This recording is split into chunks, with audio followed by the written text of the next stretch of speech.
Welcome tonight. My name's Ron. I'm an alcoholic. I'd like to welcome you all here tonight for our anniversary meeting. Before we get started, there's so much work that goes into this. So many people behind the scenes. It was Tim's dream child, that cannoli cake. We got to give him one.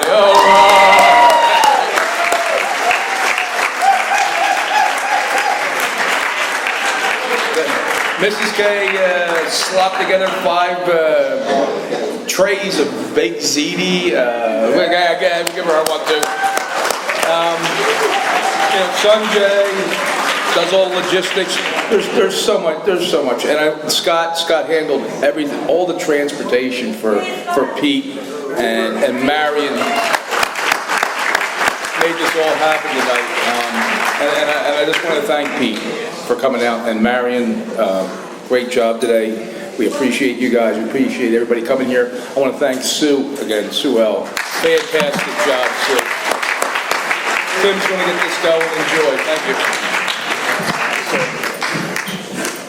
you. Woo, what a night. Good evening, folks. How are we all doing? Good? Thank you very much. Good evening. I'm Tim, and I'm an alcoholic. I'd like to welcome you tonight to the Conscious Contact Speaker Group of AA. This is tonight a 1-hour speaker meeting that meets every Saturday night here at St. Paul's Lutheran Church, 301 North Main Street, 8:30 p.m. at Doylestown, PA. As you can tell, the fellowship starts early. Every Saturday by 7:30, we're here, coffee, crumb nuts, the whole 9 yards. Please come. That's when so much work gets done, when we have a chance to sit down and chat. The purpose of this group is to provide a consistent message of hope and recovery through God reliance and service to others through the practice and the teachings of the 12 steps.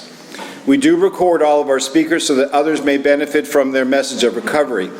If you have a problem with that, please let me or Ron or somebody in the home group know. This is an open meeting of AA.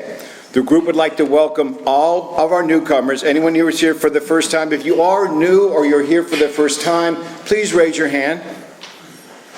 Very good. All of us who are not are going to say on the count of 3, welcome. 1, 2, 3. Welcome. Awesome sauce. Sorry. The Conscious Contact Group, the speaker group, does encourage sponsorship. Would anyone here who has a working knowledge of the 12 steps and is willing to sponsor, please raise your hand now. Fantastic. If you are one of those who is new to AA or looking for a sponsor, please find someone before or after a meeting. Those hands can be a lifeline for you. Are there any other announcements besides the ones that Ron has always posted on the Conscious Contact website?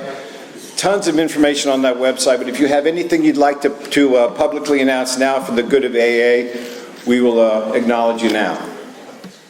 Yes, sir. Hi, Joe. We've got 2 new meetings. One is Tuesday night at 7:30, Trinity Episcopal Church in Buckingham. It's a big book breakdown. The other one is Friday night. It's Trinity Episcopal Church in Buckingham. It's at 8:30. It's an hour-long speaker. It's like the format we do here. We use your support. Thanks. Awesome. Very good. Yes, sir. My name's Dustin. I'm an alcoholic. Dustin, how are you? Next Saturday, the 29th, is Back to Basics group that meets at Knuckle for anniversary. There's food at 6 p.m. and then there's speakers following. So, Very good. We love anniversaries around here. Yes, I'm sorry, all the way in the back. Yes, sir. Frank, alcoholic. Frank, how are you?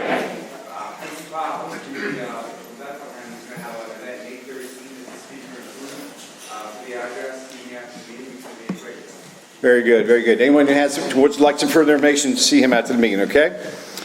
In the back of the room, we do have a meeting list, big books, all that kind of stuff is available to you on easy terms, or frankly, we'll give it to you. There is a bucket in the back, though. I think it's behind the pretzels somewhere back there. If you have a chance and you go by there, please feel free. You know, we do a great job of trying to provide this stuff for you free of charge, free and fun, always free and fun. But it helps when you guys help us out. If you would like a copy of any of our CDs, our speaker tonight, any speakers in the past, anything that we have done here in the probably last 5 years, they're somewhere on CD. We also have a project going on right now where Sanjay is downloading stuff on our website that can be downloaded to your phone. You can use it So there's all kinds of great things. Please see Ron or one of us if you'd like a copy of his CD, or if you want to see Sanjay about how to get on their website and do some downloading. It's all awesome, okay? I would now like to have Zach please come up, and Zach's going to read the preamble for us.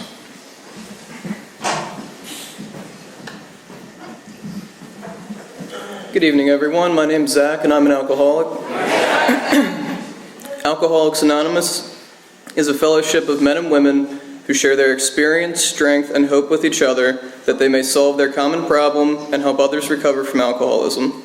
The only requirement for membership is a desire to stop drinking. There are no dues or fees for AA membership. We are self-supporting through our own contributions. AA is not allied with any sect, denomination, politics, organization, or institution, does not wish to engage in any controversy, neither endorses nor opposes any causes. Our primary purpose is to stay sober and help other alcoholics to achieve sobriety. And I've asked Vaughn to come up and read the 12 steps. A little louder, I should be. Hi, I'm Vaughn, alcoholic. These are the 12 steps of Alcoholics Anonymous. Step 1. We admitted we were powerless over alcohol, that our lives had become unmanageable. Step 2. Came to believe that a power greater than ourselves could restore us to sanity. Step 3. Made a decision to turn our will and our lives over the care of God as we understood Him. Step 4. Made a searching and fearless moral inventory of ourselves. Step 5. Admitted to God, to ourselves, and to another human being the exact nature of our wrongs. Step 6. We're entirely ready to have God remove all these defects of character. Step 7. Humbly asked Him to remove our shortcomings. Step 8. Made a list of all persons we had harmed and became willing to make amends to them all. Step 9. Made direct amends to such people whenever possible, except when to do so would injure them or others. Step 10. Continued to take personal inventory, and when we were wrong, promptly admitted it. Step 11. Sought through prayer and meditation to improve our conscious contact with God as we understood Him, praying only for the knowledge of His will for us and the power to carry that out. Step 12. Having had a spiritual awakening as a result of these steps, we tried to carry this message to alcoholics and to practice these principles in all our affairs.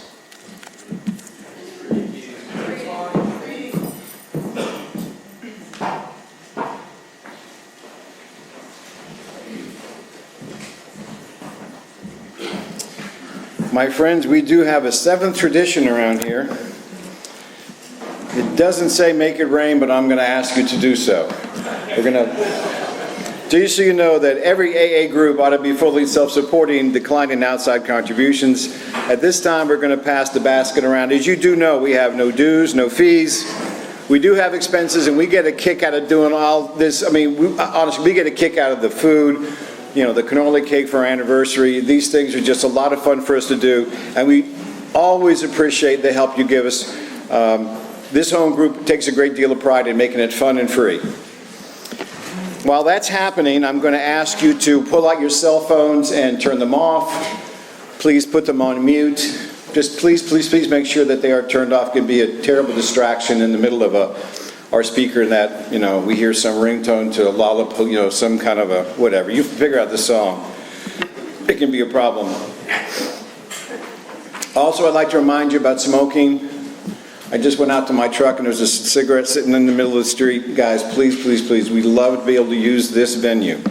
And the church likes us here. They love the fact that this is outreach, but they consistently ask us not to leave cigarette butts on the property.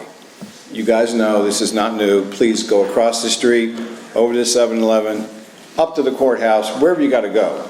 Just smoke across the street and leave your butts in the big green can that's out, orange can that's out there, okay? One of the fortunate things about being in this group is that we have incredible friends. And our chairman's able to call on them from time to time to come up here and do incredible work of service and recovery for our group. And today, if you were here this morning, it was an incredible experience. I have heard him and seen him before, it never gets old. So it even pleases me more to be able to welcome him here tonight to address you. He is on loan from us tonight from his home group, which is Alcoholics and God. He comes to us tonight all the way from sunny Fort Lauderdale. I give you tonight Mr. Peter M.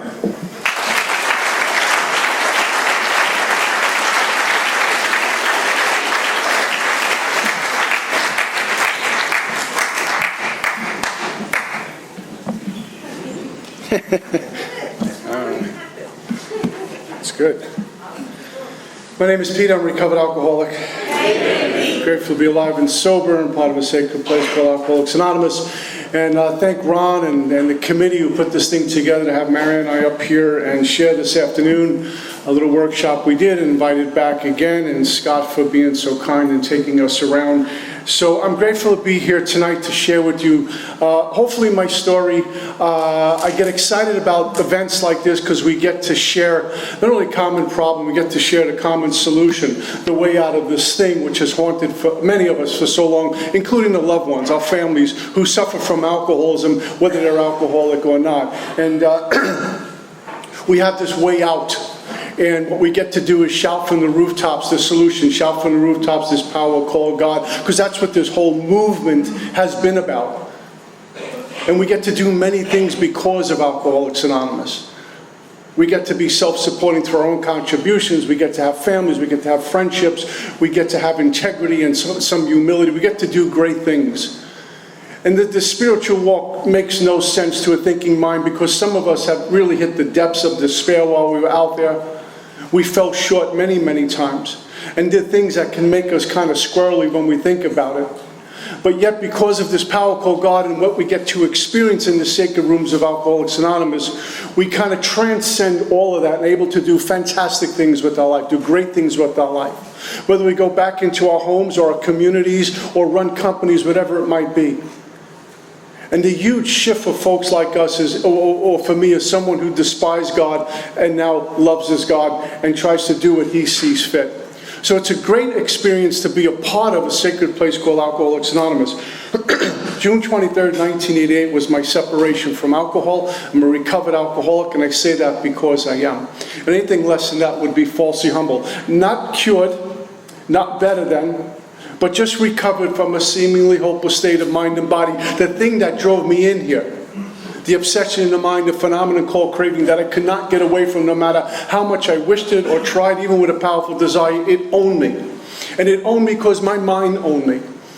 And because of this fellowship that I came into, the program in the fellowship and sponsorship, which took me to the big book, which took me to God, we get past that.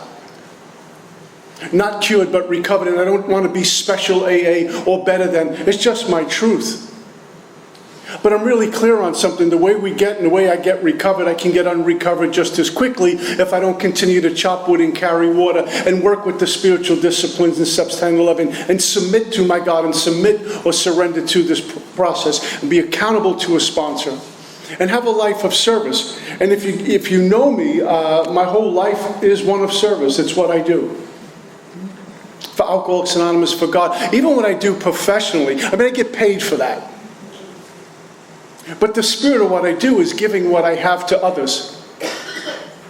And no attachments to an outcome. So I chop wood and carry wood, I plow the field, God does the growing, and I'm very grateful for the life that God has given me, because it looks, in contrast, vastly different to what walked in here in 1988. In 1988, I was on my way to my 7 treatment center. I was living in an abandoned building in Alphabet City in Lower Manhattan. I had tried Alcoholics Anonymous drunk. They told me it works better when you're sober. Right? I hated God. I hated people in AA. When the H&I folks would come in, I really didn't have a good time with them. I couldn't wait for them to leave. I was full of contempt. I was full of anger, full of fear. A lot of those things. A lot of the bedevilments only. The other thing, the underlying issue with that was I really didn't think I had a chance to get well. I knew it. My mind would tell me, you're Pete Marinelli, who are you kidding? Just get drunk and get it over with. But there was a shift that happened to me on the day of June 23rd, 1988 that completely revolutionized my life, jump-started this whole thing, was the catalyst behind it, and the motivator was pain, and how dark it is before the dawn. Because on June 23rd, 1988, I remember thinking, if I get a drink in me, I'm going to die, and if I don't get a drink in me, I'm going to die. And I didn't see AA as a way out. I didn't see treatment as a way out. I definitely didn't see God as a way out, but God presented to me a solution in no uncertain terms, in fact, in much abundance. It didn't feel that way at the time. It really felt like I was melting on the inside, just dying on the inside. I didn't know what path I was about to be put on and how my life was going to explode. And it started little by slowly, but it was about to happen. And it came out of the requirement that I found a guy like me needs before I even get to Alcoholics Anonymous, and that is my GOD, my gift of desperation, where alcohol beats us into a state of reasonableness, where we become really desperate to do anything it takes to get well, and we're not negotiating anymore. There's no lurking notion, no reservation. I will do anything not to die. And that's really what it came down to for me. I wasn't thinking of AA or treatment or any of those things, or going back to my religious community. I don't want to die. And I'll do anything not to die. But it was coupled with, if I don't get a drink, I'm going to die. And if I get a drink, I'm going to die. What do? I was at that jumping off place. Now what? God cut through that, intervened, set up the whole scenario for me, where the only place I can go to is back to this power called God. I didn't even think He was going to work in my life, if He was even listening. We get that while we're sober on this path called Alcoholics Anonymous, when some of us will bottom out in AA sober. Because we start to walk away from spiritual disciplines. We start to think we have arrived. We start to think we're cured. I don't need a sponsor. I don't need to sponsor people. I'm feeling good. And the goal is to feel good and not get better. And little by slowly, untreated alcoholism begins to show up in the form of fear and unmanageability and a lot of acting out, a lot of unspiritual behavior and thinking that we make spiritual, we convince ourselves it's okay to do, and little by slowly we start to drift away from the very power which gave us a life and breathes life into us and breathes sobriety into us. Because it goes underground and resurfaces in other areas. They're called sprees. Sex sprees, food sprees, money sprees, fear sprees, anger sprees, they're called sprees, gambling sprees. And we justify all of it because now the mind is God again. And the mind doesn't negotiate. It demands obedience. And we start to submit to the mind rather than submitting to God.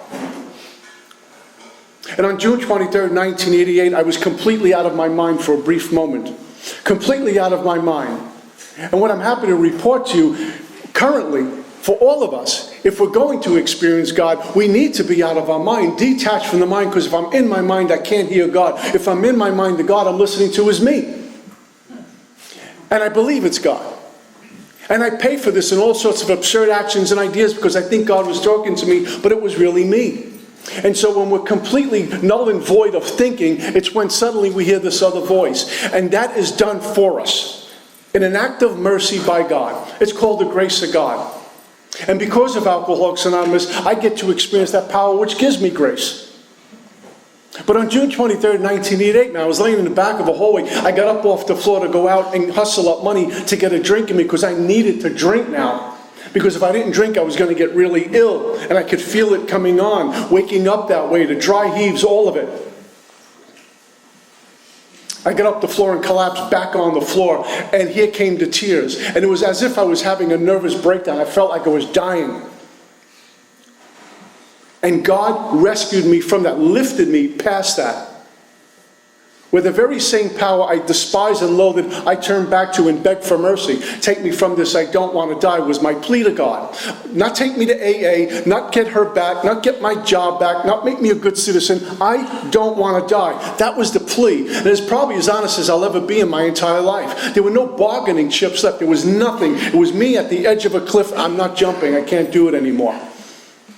And God, in His infinite mercy, gave me some wholeness of mind, some clear thinking. And I reached out for help. My dad showed up and placed me in my 7 treatment center. And I'm here tonight to talk about that, to bear witness to this great power, to bear witness to what goes on in the rooms of Alcoholics Anonymous. The sacred rooms of Alcoholics Anonymous. And if you haven't found out they're sacred, I pray you stick around long enough to experience this sacredness where we get reborn and resurrected in here. I was talking this afternoon about, there's another quote, unless a man be born again, he can't see the kingdom of God. Our book talks about being reborn and recreated. Unless we're made new from the inside out, we could have the kingdom in front of us lit up in neon lights and we'll keep driving right past it. Still looking for it. In money, in relationships, in prestige, in property, whatever it may be. In lots of service, thinking that's going to bring us God. It's only because of God that we're able to do service. Something happens when we get aligned with God and we practice fidelity to this power called God, whatever our God is. In fact, no matter how limited our conception of this God is, my big book says we're on our way. All I need is just a little bit of a willingness, a mustard seed of willingness, and the mountain will move.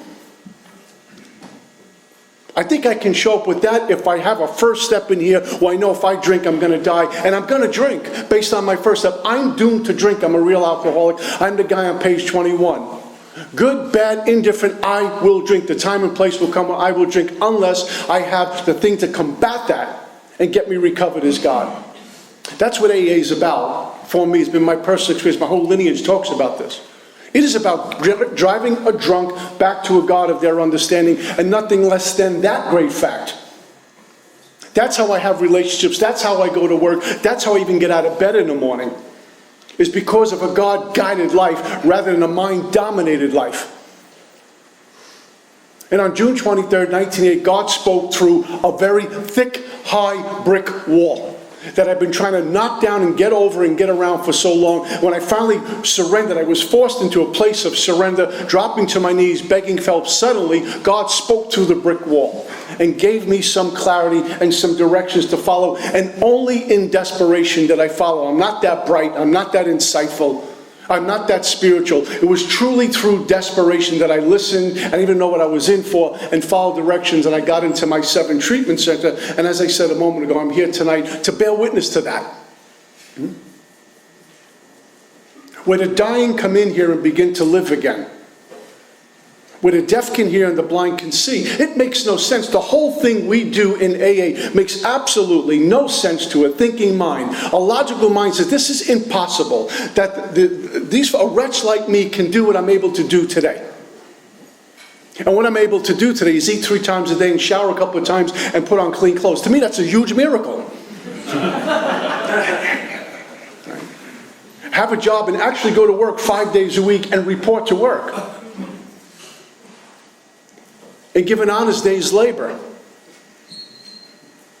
And go home to an apartment that I actually pay rent every month.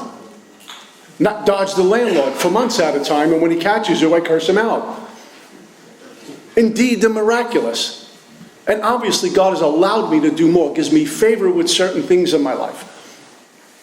And what he asked me to do is go talk about him. Go talk about this fellowship which he gave to me, gave to us. And how many of our meetings are we afraid to talk about God in an AA meeting? And the whole thing is because of God. The whole thing's based on God.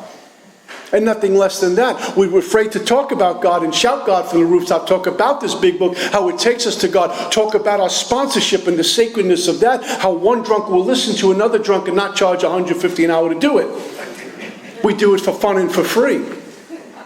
I'm in the treatment center business. I love what I do. I don't like the business because as soon as you call up, they say, what kind of insurance you have, what type of money you have.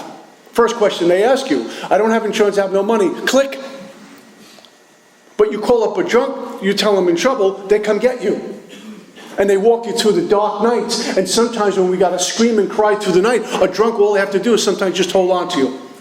And let you scream and weep through the night. And get you into another day. And another day. And then you're sponsoring people, and then you wait at the door and wait for the next one to come in and hold on to them. That's truly God's work, for fun and for free, that we nurse the folks who are dying in the sacred rooms of Alcoholics Anonymous. And I know because I've done it, and they did it to me when I got into AA. So June 23rd, 1988, I didn't know it, but my life was about to take this drastic or dramatic change. I was about to get into a new lane. The spiritual walk, sometimes we think on the spiritual walk, I was one of them, thought it was going to be butterflies and harps playing in the background and angels flying around my room, and I was going to be joyous, happy, and free, and levitating every day of the week, and oming all the time. And the spiritual walk is a pruning of the tree. We'll get that, but there's a lot of chopping wood and carrying water, and a lot of challenging belief systems where we look like there's no way out of this. Oh my God, the road has gotten incredibly narrow. I'm being made really uncomfortable. My sponsor's challenging everything about me. And yet we continue to put one foot in front of the other. I don't strive for spiritual intoxication anymore. I did that when I was new. You know, run into all these retreats and motivational speakers and CDs and all sorts of stuff, just so I can feel good all the time and get drunk listening to this stuff, if you will. Spiritually drunk. That's not a spiritual walk. It's my new drug. The spiritual walk is humble, close to the ground. And we walk around softly and carrying a big book, armed with the facts, looking for the new drunk. And I plow the field and watch God do the growing. I'm about 14 years old. I grew up in Brooklyn, New York, and my family was like most of us. You know, I don't want to cop to a dysfunctional family because they're not here to defend themselves. But we had our stuff. I had a mom who was alcoholic and addicted to pill and tried many attempts at suicide. Knowing what I know now because of the business I've been in for so long, I would clearly say my mom was extreme bipolar, maybe even a borderline personality. She suffered a lot, emotional problems, and tried to combat that with drink and drug. And several times she tried to commit suicide. And as a young boy, I'd pick my mom as much as I can up off the floor. She wasn't dressed properly. I'd throw something on her to cover her up, hide the pills, hide the booze before Dad got home. My dad makes Tony Soprano look like Tinkerbell. He's a tough guy from South Brooklyn. Totally afraid of this man. You know, he was the alpha male guy.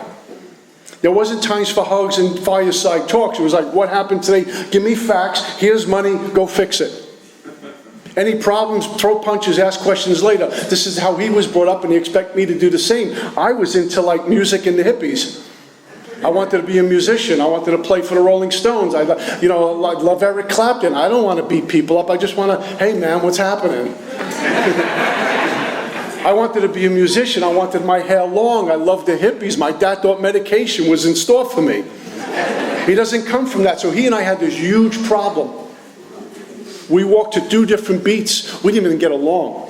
And I was really afraid of him. My mom, who I adored, and she kind of supported what I did, was alcoholic and an addict. And in January 1974, she succeeded at taking her life. And my life completely changed when I came to, in fear, hearing my dad on a 911 call, I think my wife is dead, come quick. I remember laying in my lower bunk, literally frozen in fear. I can't believe what I'm hearing. She finally did it. Now, I wasn't conscious of it then, but I would like to say that somewhere in there, that this God and me parted ways. I didn't believe anymore. I didn't believe in hope anymore. I didn't believe in anything. Everything changed, a drastic turn into a new lane. And by the time I was 15 and 16, I had a good chip on my shoulder. That God gave me a really bad deck of cards. I'm still stuck with Dad, who I don't like, and I know he don't like me. We try to avoid each other at all costs. He's this tough guy, and I am not. I want to make music and hang out, and he's looking for me to beat up people to make money. When I was 5, by the way, that was going on. I was 5. My dad would say, "You're not a loan shark yet? What's wrong with you?" You know. It was about almost 6 months after my mom passed. It was like spring, summertime, and my friends were hanging out on a corner. And back in the day, everyone belonged to what we called a crew or a clique. You hung out on a corner, maybe in the schoolyard. We didn't have woods in Brooklyn, so we had corners and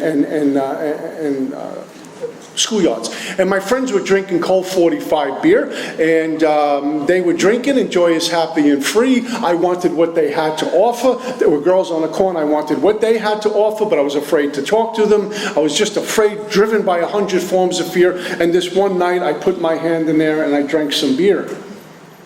And nothing happened after drinking some beer, so I continued to drink a little bit more and a little bit more and a little bit more. And then something began to happen to me for the first time. I started to experience a sense of ease and comfort. I would kind of I can breathe again, back in my skin. At the very end of my drinking, I drank just to breathe. As I continue to drink, I realize that for the first time, I feel alive, I feel in control. I feel I got it together. I got that alcohol courage. I got the beer muscles. I was able to roughhouse with the guys and talk to the girls, and there were no problems. It was a good day now. It was one for all and all for one. I love the effect produced by alcohol. Bill says it best. I had arrived. I drank Colt 45 beer, I arrived. This was good. And I remember how my perceptions of life begin to change. I wanted to be a musician. And I played music into my early 20s, but I really wanted to be a musician. I loved the hippies. I loved the whole music scene as a young boy. I was a gifted little musician. But I remember that night, watching the older guys down the block, the pinky ring, the sunglass guys, the gangsters, and suddenly I says, that's what I want to be. I'll be a musician another time. I want to be like these guys had it. And everything began to shift. And suddenly I wanted to be like my dad. I wanted that persona. I wanted that confidence. And that came to me by drinking beer. And perception shifted. And little by slowly, my two kid brothers who idolized me got to be in my way. Everyone was in my way. Life was in my way. Because I needed to get what I had to get in order to feel like a man. Everything changed. My point of view on life changed. And only because of Alcoholics Anonymous, it changed again. Where we get to see through God's eyes, we get to hear with God's ears, our behavior is godly. Rather than having a mind-dominated life, looking at everything and acting out through fear. The shift in perceptions. I knew nothing about this. I just knew I drank, I felt great, and I wanted to be something other than what I was thinking about all this time. I want to be a gangster. I want to drink and be merry. I want to recapture that corner on a Saturday night for the rest of my life every time I drink. And I couldn't. When my friends decided to go home that night, I remember feeling panic in my chest. You can't pull the plug on this. I'm feeling good. Do not end. And it made me feel even more different, more unique than everyone else. As I'm drinking, I'm feeling a part of, but when they went home to families. I'm going home to just dad and my two brothers. Mom's not there. There's void in this home. And if you stop drinking, I have to face that reality again. They were going home to their families. And I felt even more unique and more different and more alone. So what do? You drink to get back in again. And the following Saturday, I drank. And I drank. And I drank. And little by slowly, progression takes over, and I'm drinking regularly. And along with regular drinking comes consequences. My dad wondering what was going on with me, my kid brothers becoming afraid and then embarrassed of my behavior. But as long as I was drinking, I was okay. Because I'm selfish, self-centered, I'm not a nice guy. Some of us, I think we've been dropped on our head. We come and tell you, say, I'm really a good person. No, I'm not. I'm not a good guy. When I'm drinking or not drinking and untreated, I am not a good guy. It's only because of God I get to be a good guy. I get to treat people with respect. I get to practice fidelity to God in relations. I get to do good things, but it's only because of God, because I'm not a nice guy without God. And without God, I'm drunk. My dad would read me these riot acts about what was happening to me and would tell me so many times, you're just like your mother. And I resented him even more. That he was picking on this woman who was now dead.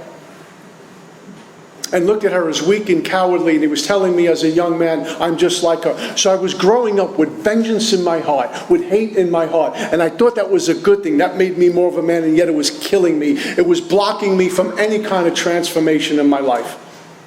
Resentment's the number one offender. By the time I got to AA, I had 1,000 of them. You know what will happen to us in recovery too? I've experienced some of this. I would think that it would be the drink that would kill me immediately. Or if I hung out with the wrong people, a gunshot would kill me immediately. Or a car wreck would kill me immediately. But what can happen to us in Alcoholics Anonymous while we're sober? We die from 1,000 cuts. Little by slowly, we just start to bleed out. Resentments, fear, contempt, no God, no sponsor, no helping. And we just start to bleed out. We don't even pick up a drink when we're dying in the sacred rooms of Alcoholics Anonymous. I got caught stealing from my dad. I was a young guy, and my dad put the pieces of the puzzle together, and I went off to my first treatment center. And I went into my first treatment center. I immediately compared. There was no such thing as identification. I compared with who was around me. 5 treatment centers, 10 treatment centers, jail records, all of this stuff. And I said, I got to get out of here. I didn't concede to my innermost self I was alcoholic. I got caught stealing from my dad. He thought I was drinking too much and put me in treatment. And after 28 days, I got out and I got drunk again.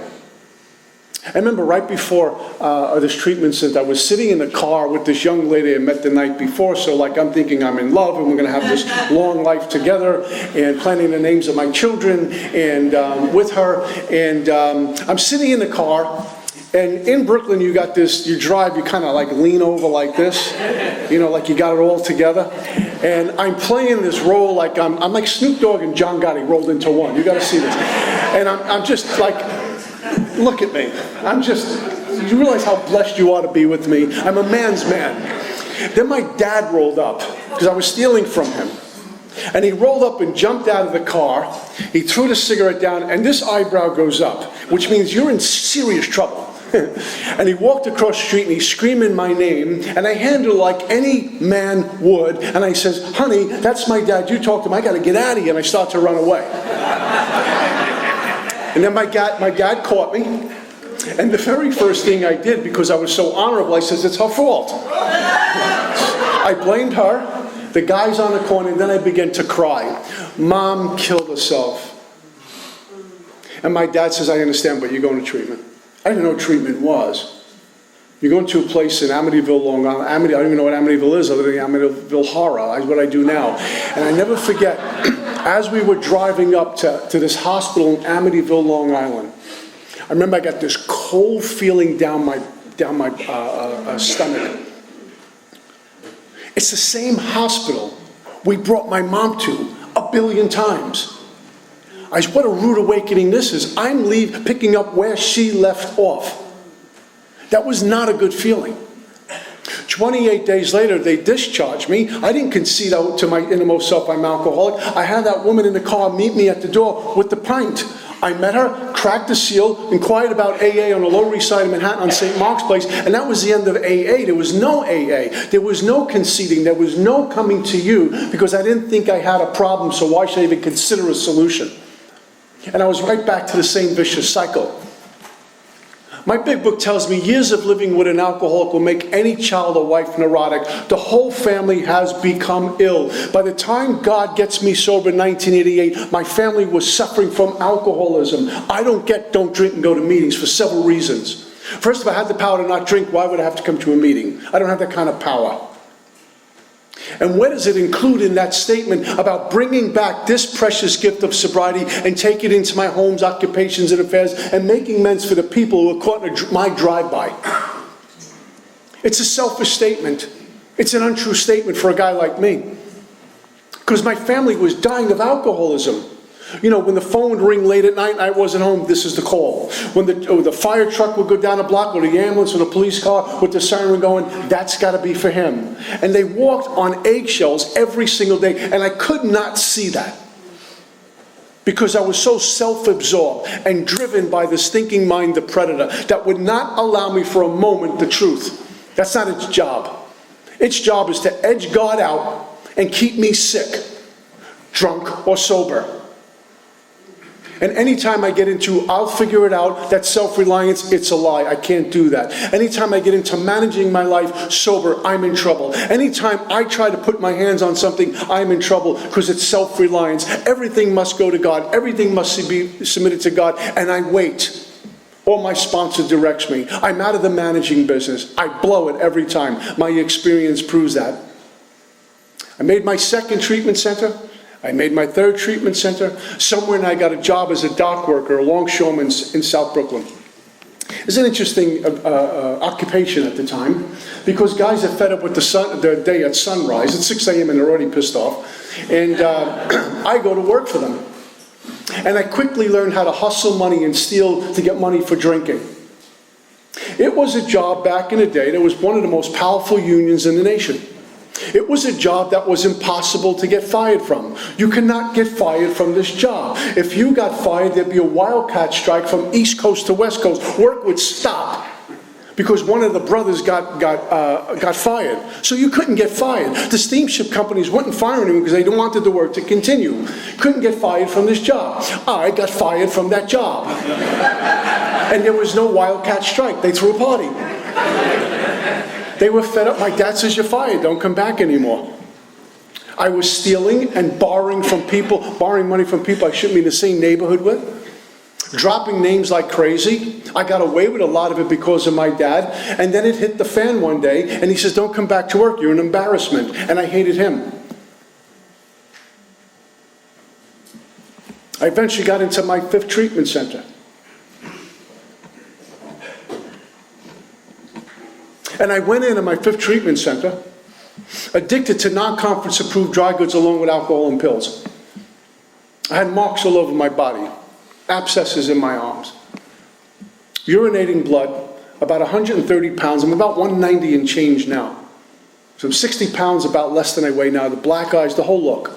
Filthy, disgusted, hateful, vengeful, hated God, and I really thought God gave me a bad deck of cards. I just despised everyone. And when I went in there, I said, I'm not using that other stuff anymore. It's too much of a killer, and the detoxes were horrific. My detoxes were horrific, just one worse than the next, and I was in for it this time. But after about 9 weeks of being in this treatment center, they kept me there for 9 weeks. What they did was they lied to insurance companies. They put down some bogus issues that I had so they would keep me in longer. He needs long term. And they held me as long as I could for 9 weeks, and they sat me down and says, we're going to discharge you next week. And I'm thinking I'm good to go because I haven't been thinking about using. I've been thinking about drinking. I put on some weight. I'm feeling good. I'm good. I'm Moses. I'm good to go. And they discharged me on a Saturday morning from that same place in Amityville, Long Island. And as soon as I crossed the threshold onto Sunrise Highway, the illness met me like a cold slap in the face. Bang, I was with my illness again. The 100 voices start talking. The anxiety began. I lost my appetite. I was feeling shaky. The world is moving. When you leave treatment, you walk outside, the world is moving awfully fast. You feel like you're just trying to get some traction. And the first thing that came back to me is get a drink. I can't drink, get a drink, I can't drink, get a drink, I can't drink. And I'm doing this whole tennis match back and forth, and I can't take it. I didn't sleep Saturday, I didn't sleep Sunday, I couldn't eat, I couldn't do anything. It's called white knuckle sobriety. On Monday, I'm standing outside of a liquor store in downtown Brooklyn. My family lived in Staten Island. I made it all the way to Brooklyn so I figured no one would see me. I needed to drink, and here's why. My body didn't need a drink, not 9 weeks of being in treatment. I was past post-acute withdrawal syndrome. My body did not need a drink or any mood or mind-altering substance. My body was fine, but my mind said, yeah, you do need a drink. The great obsession of every alcoholic, that somehow someday I'll be able to control and enjoy my drinking. My mind said, get a drink. It'll be okay. Just one little drinky poo. Everything will be okay. You need to drink. And you know what? My body started to feel sick. I remember standing outside the liquor store, pacing back and forth, and I'm doing this with my legs. I'm walking back and forth. My stomach feels really funny. My head's going to explode. I got the sweats going on. There's nothing wrong with my body, but my mind says, yeah, you need a drink, and here come the symptoms.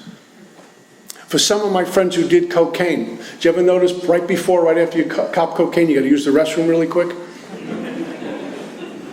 There's nothing wrong with the belly, but something goes on that it feels like you're sick. And here I am pacing back and forth, and he opens up the gate. I roll right in there, put my money under the glass partition, and I get a pint of brandy. And it went down as fast as I could drink it down. And you know what? It worked. The brandy did what it's supposed to do. It settled me down. The sweating stopped. My belly got good. The voices stopped. I was feeling okay. Comfortably numb, nice and warm all over. That's what it's supposed to do. But the problem with me is I had to get a second pint. Because once we have one drink, if you're an alcoholic, you need to get a second drink. There's no one drink and going home. I need a second drink, so I need a second pint. By the time I finish the second pint, I'm now drunk. So what do? I start panhandling, so I go into the projects to get pills to go along with the drink and maybe get enough money to get another pint, and thus started one more journey to the institution for me. But I couldn't see that. He says, as an alcoholic, my illness will never announce its arrival. Whether I'm on a sex spree, a food spree, a money spree, it's never going to announce its arrival, but we get hijacked at some point. And after 9 weeks of being in treatment, I got hijacked that quick. And I was right back as if I'd never been in a treatment center. The old thinking came back, the genie was out of the bottle, game on. I'm thinking where I can steal money, who I can rob, what I can do, how I'm plotting all the time. It's a 24-hour job. Right back to misery, depression, and humiliation and degradation. I spent a day and a half in my 6th treatment center, and I was homeless. After my 5th treatment center, my dad decided to get me this little apartment, and if I was able to prove myself, he was going to get me my job back, and he got me this little studio apartment in Brooklyn. I didn't pay rent. I had all sorts of unsavory characters showing up all hours of the night. I'm still not working. The place looked like a dungeon. There were blackberry brandy bottles all over, laundry all over, filthy laundry, garbage all over. Sneaking in through the back door because I couldn't come in through the front door because I owed the landlord money. He'd bang on my door. I wouldn't answer, making out I'm not home. And I lived in terror all the time. The place was a pigsty. And I eventually got thrown out of there. My bed was soiled with cigarette holes in it. It was a mess. No comforter and pillowcase, just a mattress that was bloodstained and soiled that I would just pass out in. It reeked, I reeked more. I did not care. I don't really care about hygiene right now. I don't really care about food right now. I got a monster breathing down my back that says, feed me. It's called alcohol, and it has to be fed, or I'm about to get really, really ill. And if I can get alcohol and Valium in my body, I'm good. I'll figure it out later. I let it get a drink in me so I can figure out how not to drink anymore. Did you ever do this one? And I checked into my 6th treatment center, really through a miracle, and I signed out after a day and a half because I couldn't do it. And the trapdoors have trapdoors, and this is when homelessness met me. Now, my first night out on the street, I didn't think much of it until the sun went down and it got dark out. It was like, cool, I'm on the street, nobody cares, this is one, do whatever I want, it's great, I'm free. And I realized I have nowhere to sleep tonight, and I'm out of money, and it's getting dark.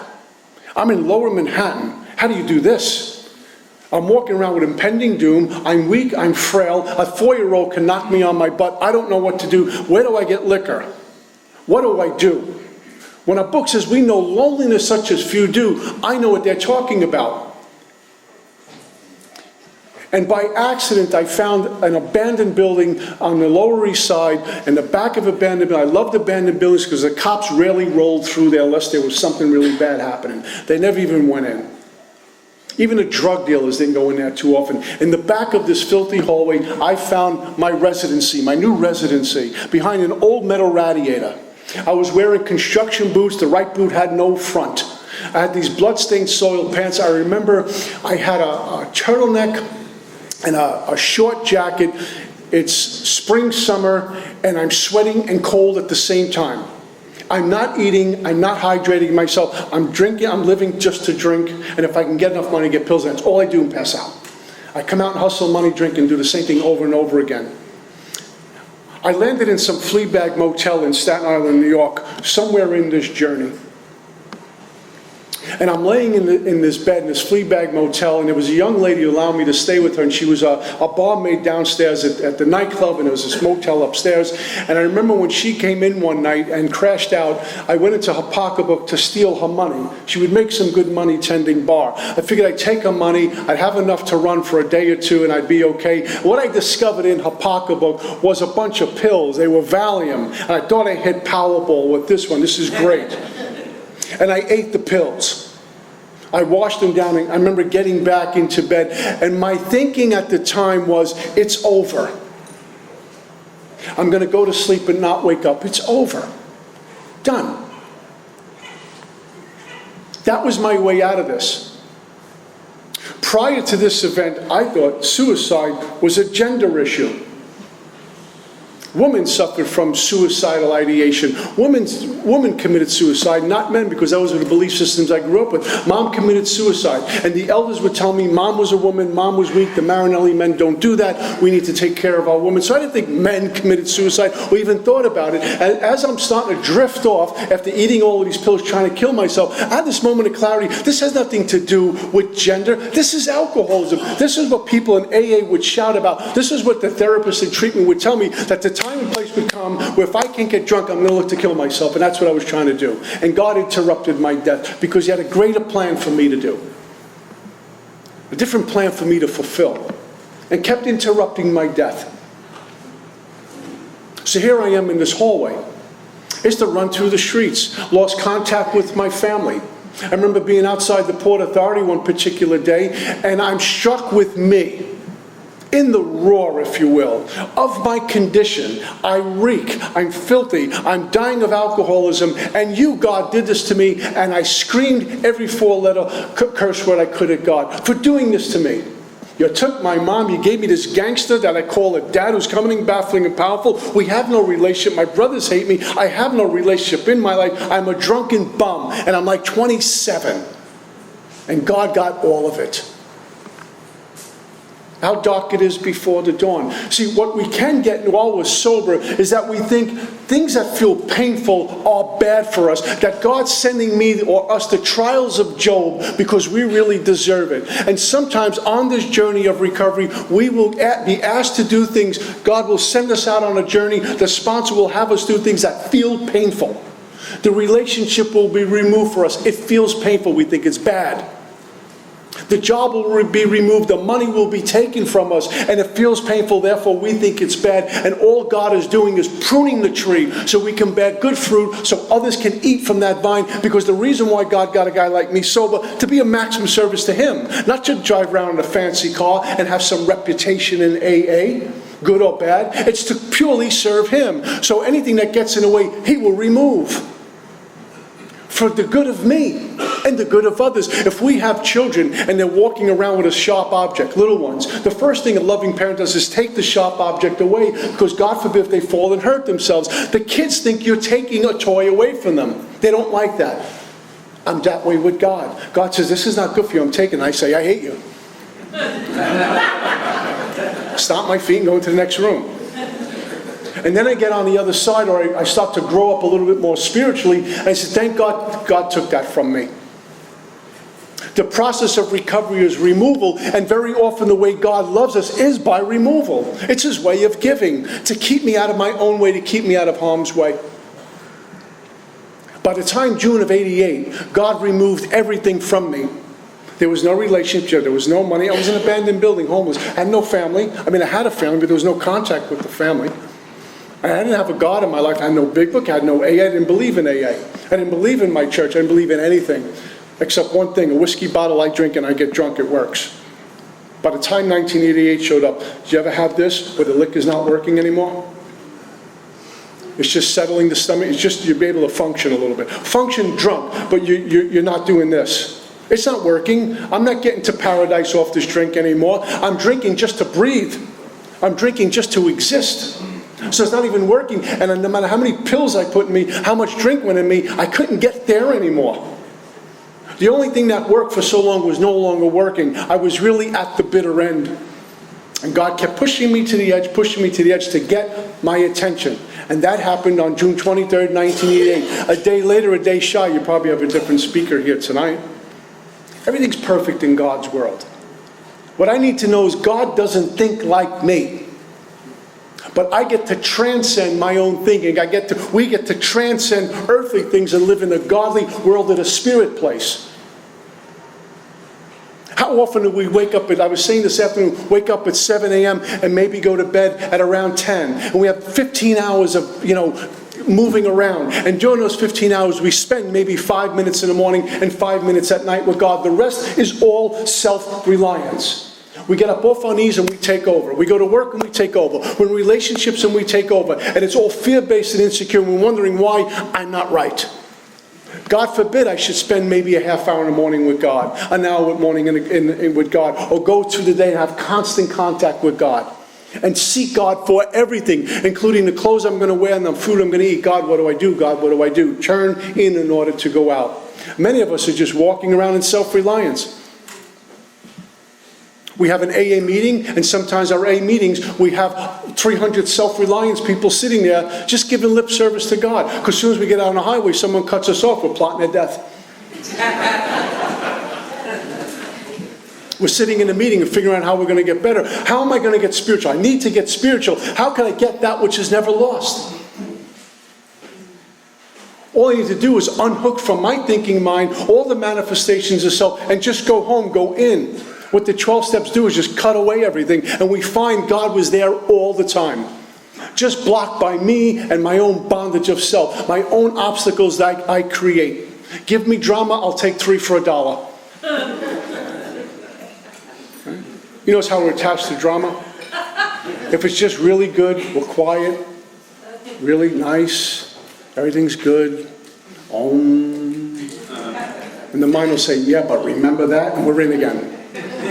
Now, if I don't have drama, what I'm going to do is look for you. You got any drama? I'm in your drama. And if you and I don't have drama, let's invent drama, because we love drama. Let's talk about somebody, because we love them, but we're going to talk about them. Because none of us gossip, I know. And so we're going to do stuff like, I got to do something, because being present means I'm still. And being still means I have no mind.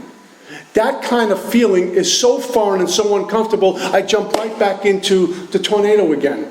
I'm so entrenched in my own thinking. I'm so entrenched in all the manifestations of self and all the roles my mind is telling me to play, that as soon as I hear the godly voice, I can't even recognize what it's telling me. It sounds foreign. I dismiss it because I'm not used to hearing it. I'm used to hearing all this other stuff until we run out of road. And I surrender again. Now I start to listen. Could this be God? Is this God talking to me? Is this speaker talking to me? Is my sponsor talking to my spirit? And little by slowly, manifestations of self drift off with the work. And then once I lock into this godly way of living, not perfect, but seeking God at all costs, now I can recognize the self showing up. Now I can recognize the mind showing up. I'll buy into it once in a while, but for the most part, I'm not. We don't anymore. We wear the world, as the carpenter said, like a loose garment. Be in the world, not of the world. I'm not attached to things. I like nice things, but they don't own me. We define ourselves so often, I did, by my job. I am my job. I am my money. I am my relationship. I am my car. I am this. Anything outside, and we forget about nurturing the spirit and getting soul food, because that's who we really are. Because money comes, money goes. Jobs come, jobs go. Relationships sometimes come and go too. People die. We live in a world of impermanence. I'm going to lock my future into something that's very volatile, like worldly things. Life is problematic, and I'm going to try to derive some sorts of security and spirituality off of something that looks like the stock market, rather than God, which is steady, pristine, and constant, and always consistent, and always available.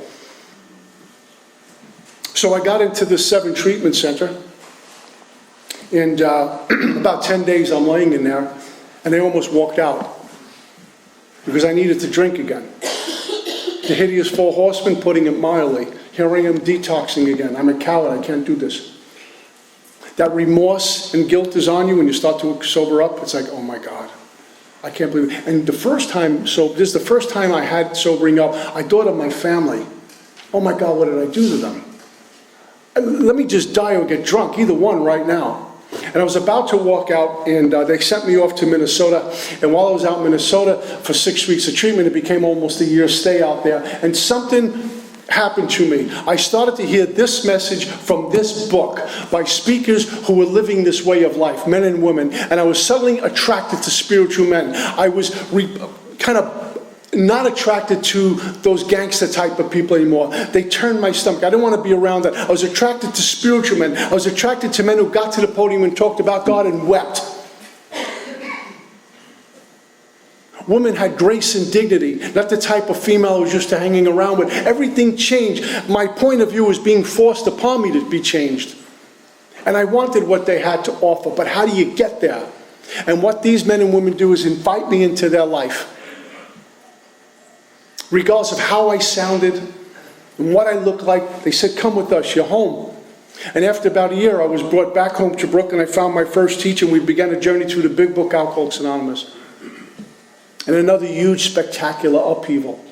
I've been married and divorced. I've had money and almost had to file for bankruptcy. I had a few health scares. I buried too many people in AA. I lost some family members. I've had the highs, I've had the lows, and not once did my mind say, let's have a drink. That is indeed the miraculous of someone like me, because the sun came up, I'm drunk. When it said I'm drunk again. The problem was removed. And I continue to seek this power at the Desh Basin of a drowning man. I'm now a member of good standing in my church because of Alcoholics Anonymous and the process of 4 through 9. And because of Alcoholics Anonymous, I put my head on a pillow at night, and maybe it's not the day I planned, but it was always a good day. I'm going to bed without intentionally harming people. I don't steal anymore. I seek my God. I pray and meditate a few times a day. I sponsor people. I have friends in my life. Loyalty to my friends.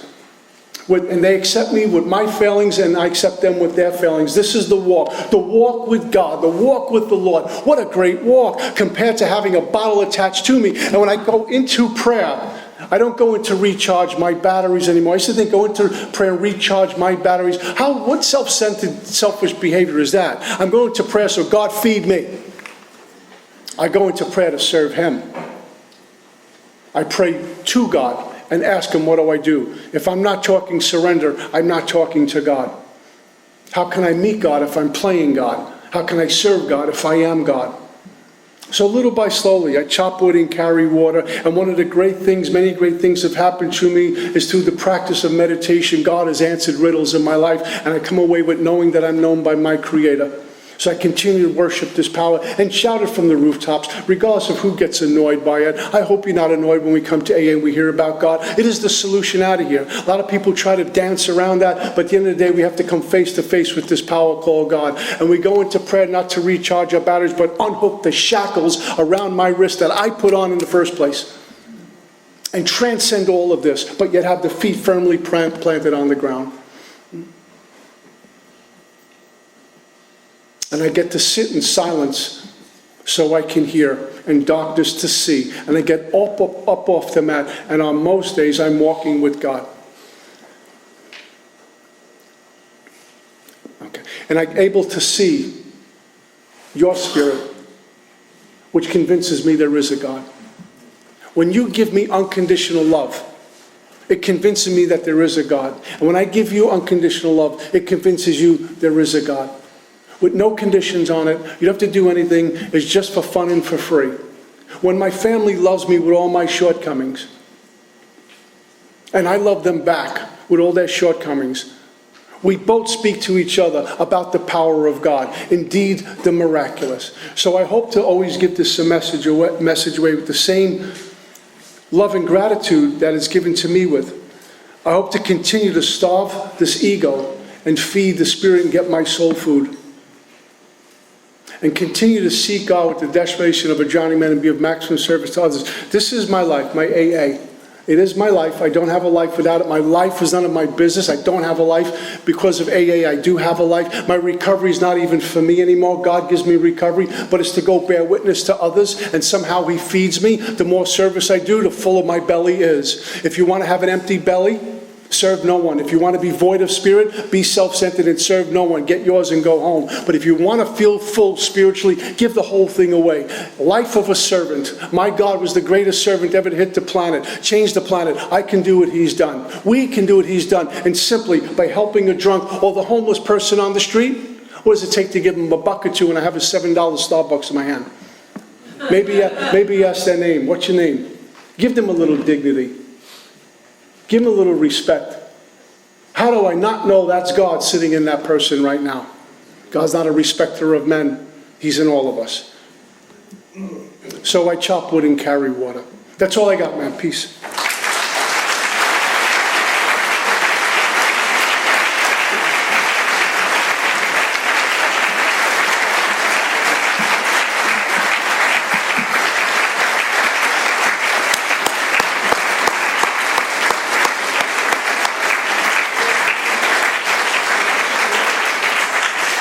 customary to take some time after the meeting to thank Pete. Personally, it means a lot. They travel a lot. Pete and Marion came up here to share this whole day with us. It's really been a great, epic day with every single one of us. Man, we kind of do this almost every week, but not to this level.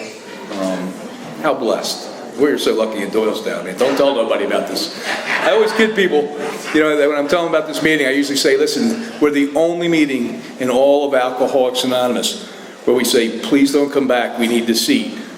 And they look at me, I go, alcoholics always do the opposite anyway. But anyway, look, we got a nice way of closing. Thanks for coming out. We've got a lot of cleaning up to do. Anybody wants to do any service work that Pete's talking about, hang around afterwards. Thank you.